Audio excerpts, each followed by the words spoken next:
앞부분에서 이제 얘기됐던 것이 새정치가 뭐냐 도대체. 네. 이 부분을 가지고 논란이 많았는데 이제 새정치가 그럼 기초선거 공천 폐지가 새정치냐. 예.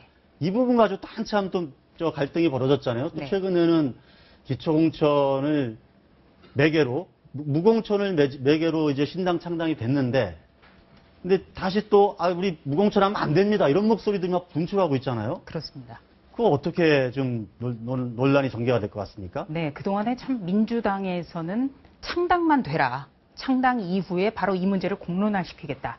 여기에 대해서는 지금 계파 구분이 없을 정도입니다. 네, 뭐 친노무현 세력을 비롯해서 그 옛 민주계까지 다 과연 기초선거 무공천이라는 게 과연 새정치냐. 분명히 우리 정당법이라든지 여러 가지 법에는 그 정당 정치와 책임 정치를 명시를 하고 있습니다. 그런데 안철수 의원 같은 경우에 새정치를 국민과의 약속이다. 이렇게 규정하면서 기초선거 무공천 했고요. 바로 이것을 고리로 해서 민주당 김한길 대표를 압박을 했고 또 통합선언이 이루어졌습니다. 그런데 이 지지율 추이에 관해서 조금 더 설명을 덧붙이자면요. 그 3월 2일 날 창당 선언을 한 이후에 2주 정도까지는 새누리당과 거의 근접을 했습니다. 그래서 정말 민주당에 안철수 의원의 지지 세력이 합쳐져서 시너지 효과를 낸다. 이런 분석이 힘을 받았습니다. 그런데 3월 둘째 주부터는 쭉 꺼지기 시작했습니다. 첫 번째가 이제 바로 정강정책 논란이죠. 6.15 남북 공동선언과 14 남북 정상선언을 포함시키느냐 마느냐의 논란이고요. 두 번째는 그 기초선거 무공천 문제. 기초선거 무공천이 책임 정치가 아니라 어떤 구태 정치로 이렇게 변질돼 가는 과정에서 민주당에서 이러다 다 죽는다. 이런 위기감이 작용을 하면서 두 집단 간의 화학적 결합이 제대로 이루어지지 못했고요.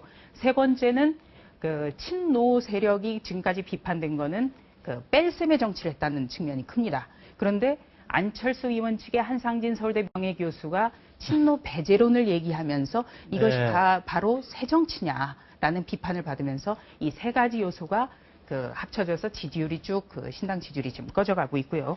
지금 민주당에서는 하여튼 신당이 창당이 되면 공식적으로 지도부의 의견을 개진하겠다. 그리고 또 기초 그 구청장이라든지 서울의 구청장들을 민주당에서 그 비공개로 여론조사를 한번 해봤다고 합니다. 그 2010년의 지방선거는 민주당의 압승으로 귀결이 됐는데요.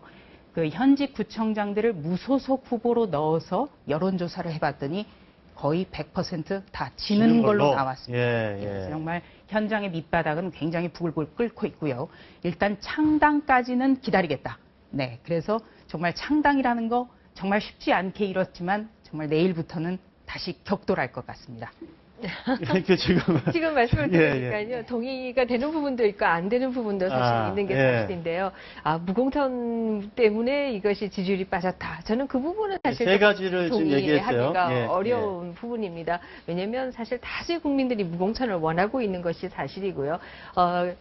그야말로 기초선거에 있어서 공천을 하느냐 안 하느냐에는 정답은 없습니다. 사실 행정학자들은 하지 말자라는 쪽이 정치학자 입장으로서는 정치학자 쪽에서는 하자는 쪽이 많잖아요. 네, 정당 정치 차원에서. 네, 그렇습니다. 정치학자들은 정당 정치를 보는 것이고요. 행정학자들은 지방자치를 중심으로 보기 때문에 어디를 보느냐에 따라서 이 답이 다르고요. 또 다른 나라에 있어서도 소위 민주주의를 하는 나라라고 하는 나라들도 하는 것도 있고 하지 않는 것도 있습니다. 그래서 이것은 하는 것이 답이다, 하지 않는 것이 답이다는 아니고요. 그러나 다만 지금 현재 우리가 기초공천에 있어서 여러 가지 문제들이 나오고 있기 때문에 이에 대해서 국민들의 분노가 크고 국민들이 여론조사를 해도 거의 60%에서 70%가 이것을 폐지해야 된다고 얘기가 나오고 있고요. 이 때문에 지난 대선에서 다 각 후보들이 다 안 하기로 약속을 그야말로 공약을 했던 사항입니다.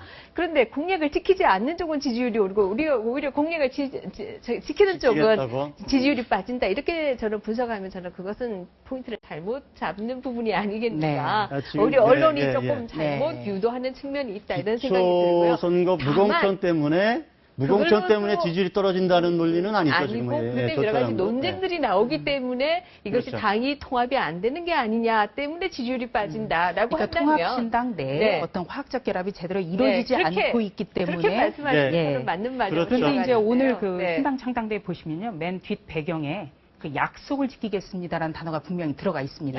네. 그리고 또 오늘 안철수 위원장의 인사말 연설에서 보면은 새누리당은 약속을 지키는 좋은 정치에 동참해달라. 새누리당은 그렇게 수락연설에서 네. 우리가 바보 정치를 한다고 비웃을 수는 있지만 잠시 죽더라도 영원히 사는 길을 선택해야 된다. 그러니까 네. 안철수 의원이 생각할 때는 지금 당장 지방선거에서는 불리하더라도 2016년 총선이라든지 2017년 대선을 바라보면 이것이 훨씬 도움이 될 거다. 이렇게 판단을 하고 있고요. 또 민주당에서는 그러나 상당수가 이번 지방선거에서 이 풀뿌리 조직이 무너지면 총선과 대선이 더 어려워진다. 이렇게 그 바라보는 관점이 좀 다르다. 그런데 그렇죠. 이 예. 지방선거 이 무공천, 기초선거에서 무공천은 정말 그 안철수 위원장에게는 양날의 칼로 이렇게 분석이 되고 있습니다. 지금까지 안철수 위원장이 그 독자 정치를 하겠다는 거. 예, 이거를 약속했고요. 또 계속 그 신당을 띄워서 민주당도 공격하고 있는데 이거를 접었습니다. 예. 그렇기 때문에 안철수 위원장이 계속 본인이 얘기해왔던 것을 계속 철수를 하고 있다. 그래서 여기에 대해서 이제 철수하고 철수 있다. 정치라고도 하는데 이 문제까지 번복을 하게 될 경우에는 정말 안철수 위원장이 굉장히 상처가 크거든요. 그래서 그렇죠. 예. 안철수 위원장은 어떤 경우에라도 이 부분은 반드시 관철을 해낼 거다. 그래서 민주당에서는 과연 그러면 안철수 위원장을 어떻게 설득을 해 나가야 되느냐 이 문제를 놓고 좀 고민을 하고 있습니다. 제가 조금 다른 얘기인데요. 네. 차라리 안철수 의원이 무공천 그걸 주장할 게 아니라 일단 기초의원들을 없애겠다. 이쪽으로 가는 게 훨씬 더 이건 없애겠다. 왜냐하면 야말로 지금, 예. 비민주적인 그런 발상이 비민주적인 아닌가 발상인가. 하는 생각이 들고요. 예. 혹시 문제가 있다고 해서 다 없애자라고 한다면 그럼 국회에 문제가 많기 때문에 국회도 없애자라고 하면 그거야말로 오히려 나치즘이 아닌가 하는 생각조차도 하게 되고요. 나치즘까지 말씀하시는 거죠. 아니 왜냐하면 문제가 기초의원에 있어도 대해서 그 문제가 엄청 심각하거든요. 네, 사실은. 기초의원의 문제인지 오히려 그것을 예. 공천을 주면서 기초의원들을 노예화로 하는 것이 문제인지 예. 저는 그 문제를 조금 다르게 봐야 되지 않느냐 하는 생각이 들고요. 항상 그동안의 독재자들이 많이 주장했던 게 국민은 아직 그 수준이 안 되기 때문에 국민한테 권리를 줄 수 없다. 뭐 이런 논리들을 많이 펴왔는데요. 그래서 나치즘 말씀을 하셨구나. 저는 그렇게 접근하는 것은 옳지 않다 이런 생각이 들고요.